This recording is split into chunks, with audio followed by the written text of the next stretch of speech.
The man who would become Australia's most notorious criminal spent his final days doing something that would seem completely out of character, sipping champagne through a straw, joking with nurses, and recording rap songs from his hospital bed. When the cancer finally took him in October 2013, he left behind a confession that shocked the nation, not because he admitted to murder, but because of the quiet, matter-of-fact way he did it. This is the story of Mark Brandon Reed, the boy who was beaten by his father, locked up in mental institutions, and who somehow convinced the entire world he was a monster, while also writing children's books, recording hip-hop albums, and starring in commercials against drunk driving. The story of Chopper Reed begins not with violence, but with a name change. He was actually born Mark Brandon Pepper in 1954.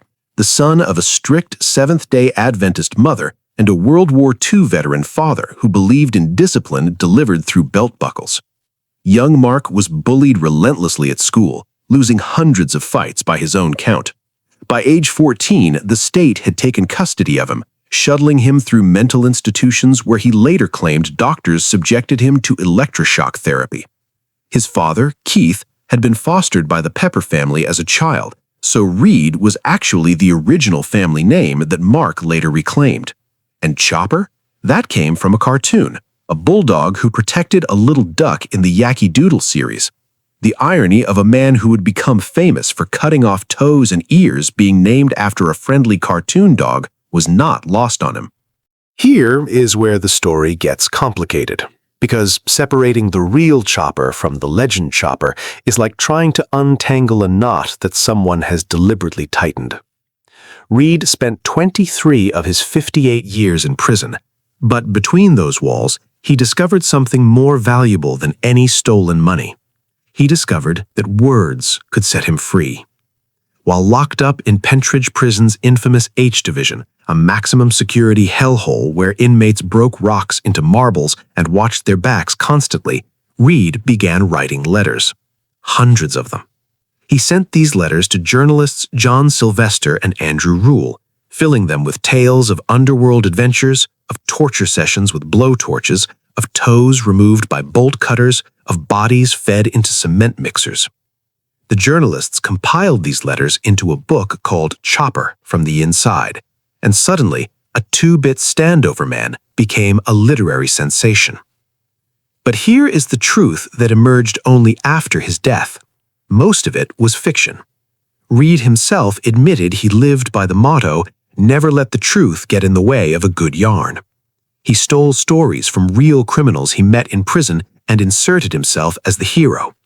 He claimed to have killed 19 people and tried to kill 11 more, but on his deathbed, he reduced that number to 4, and even that confession came with complications. He admitted to murdering drug dealer Siam Sammy the Turk Ozerkam outside a St. Kilda nightclub in 1987, a crime he'd originally been acquitted of on self-defense grounds. He claimed responsibility for union boss Desmond Costello in 1971, child sex offender Reginald Isaacs in 1974, and bikie boss Sidney Collins, whose body has never been found. When asked why he was confessing now with weeks to live, Reed simply said, "4 is all you're getting. That's it. I haven't killed any more than that." The most famous incident of his life, the one that cemented his legend, happened because he was terrified.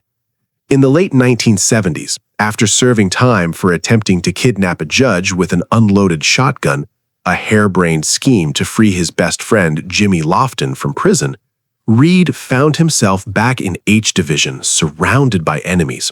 His former friends had put a contract on his head, and he knew it was only a matter of time before someone collected. He begged prison authorities to transfer him. They refused.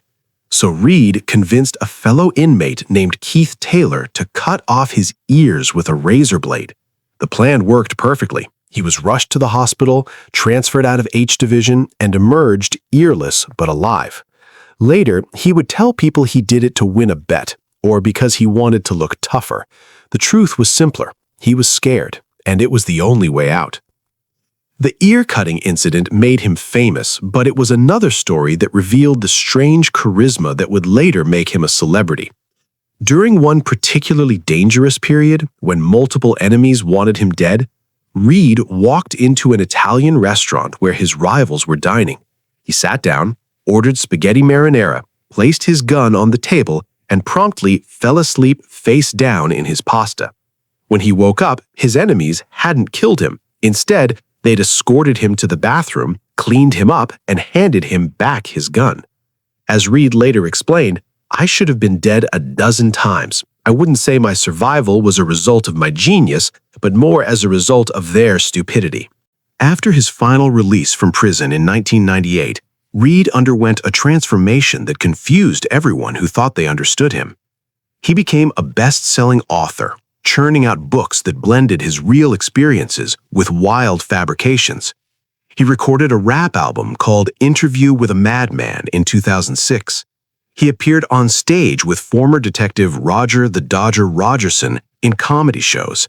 He endorsed a wine called Chopper Red and a beer called Chopper Heavy.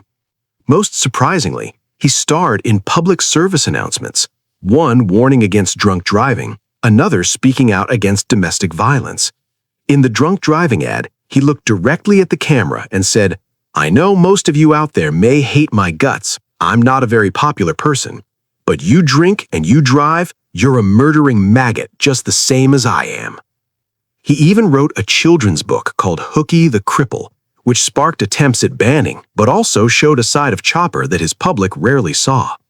By 2007, despite selling hundreds of thousands of books, he declared bankruptcy, owing $80,000 in credit card debt and $140,000 in private loans. Money came and went like water through his fingers, but the stories kept flowing. In his final interview with 60 Minutes Australia, conducted just weeks before his death, Reed sat in his hospital bed, jaundiced and weak from liver cancer, and calmly walked through the murders he'd committed. He showed no remorse for killing Sidney Collins, calling the man stupid for letting Reed shoot him with his own gun. When the interviewer pressed him about the discrepancy between his claimed 19 murders and the 4 he now admitted to, Reed just shrugged. Some of those other killings, he explained, had actually been committed by other Melbourne criminals who were happy to let him take the credit. It was easier that way for everyone. He died on October 9, 2013, at age 58 in a Melbourne hospital. His manager, Andrew Parisi, noted that just 2 weeks earlier, Reed had performed before a sold-out audience at Melbourne's Athenaeum Theatre, telling stories and making people laugh despite his failing health. Parisi said this was how Reed would want to be remembered, as someone who spun a great yarn and made many people laugh. Even in death, the contradictions continued. His former associate, Roger Rogerson, himself a disgraced former detective, chuckled when asked if Reed was really the killer he claimed to be. "He made it all up," Rogerson said. "In the end, he was an entertainer. He reinvented himself, and he was clever." Perhaps author Adam Shand, who wrote the definitive biography The Real Chopper, came closest to understanding him. Shand argued that Reed created a cartoon character, an alter ego named Chopper Reed, as a barrier to keep people away from his true self. The real Mark Reed, the boy who was beaten and bullied and locked away, was not that interesting, so he spent his life playing a role, and he played it so well that the character outlived the man. He never had the courage to confront who he really was, Shand wrote. But in a sense, that didn't matter. The legend was too big to kill. What are we to make of Mark Chopper Reed? He was a criminal who spent most of his adult life behind bars, yet became one of Australia's most widely read authors. He claimed to be a psychopathic killer, yet spoke out against domestic violence. He had his ears cut off with a razor blade to escape death, then turned the story into a joke. He fell asleep in his spaghetti while enemies surrounded him and somehow walked out alive. He confessed to murder on his deathbed, but even then, you couldn't be entirely sure he was telling the truth. Perhaps the most honest thing Chopper ever said was his favorite motto, "Never let the truth get in the way of a good yarn." In the end, he gave Australia one hell of a yarn, and whether every word of it was true stopped mattering a long time ago.